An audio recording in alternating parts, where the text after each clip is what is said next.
Everybody, welcome back to the video back because we're going to be doing just pretty much Golden Ranger only.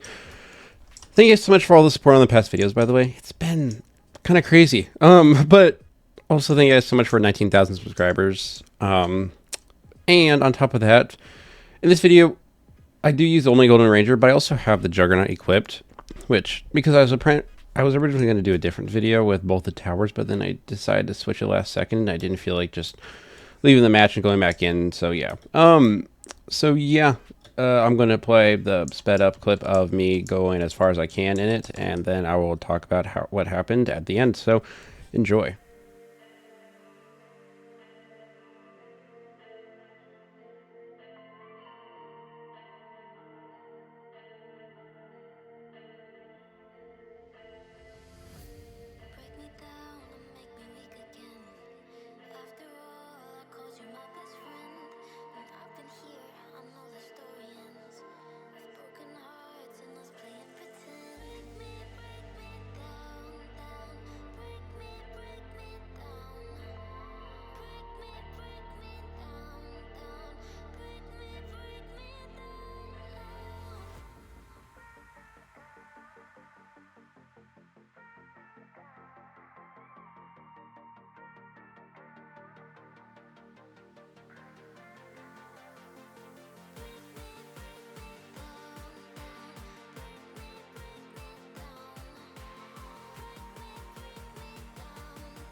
All right, so I'm a little disappointed in that run, but I understood what went wrong. It was all about the range. I could have beaten it if it wasn't for the Plague Doctor's ability to decrease the range of all my towers by a lot, which means pretty much none of them was able to hit it at the end there. And then I was just kind of running out on money, and it spawned stuff last second right at the exit.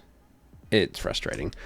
So I wasn't able to beat it. I think if I placed my towers, don't know if it wasn't for that decrease of range, I think I could have won, but because of that, it was just so difficult. Also, the other issue I kept finding out is the giant hordes from those, I can't think of the names, but the ones that just like throw and spawn. It's like the Grenadiers, but hardcore version. Not hardcore, endless, my bad, that's TDS, wrong game.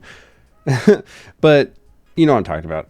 Those things are so annoying, and I kept having to switch the towers to go to fast, which ended up making it harder to defeat enemies in general, and it was really kind of difficult. And I think that also led to the issue of not being able to take out the Plague Doctor in enough time, because there was just too many enemies on the screen, and instead of hitting the Plague Doctor, it just wasted so much of its time having to kill the huge hordes because it just doesn't have splash damage. The Golden Ranger is really good early game, as you gotta see, but when it comes to the giant hordes, you just need the splash damage. That's why having other towers in the game that have that splash damage is really nice to have, especially in Endless. So having something when like the XWM turret's bottom path would be amazing, especially when it gets a new buff and it becomes even better. I'm excited to see how this tower is going to go and end up being, and I'm still waiting for that buff. Where is it, John? Come on, hit me with it. But but what I'm trying to say is it's such a good tower, and it's so good early game, but in Endless, you just need something that's going to be good against those hordes, because they're such a pain. I hate giant waves of hordes, but luckily there's tons of splash damage towers in this game. But yeah, thank you guys so much for watching all the way to the end. Words are hard for me, like normal, and peace out, guys.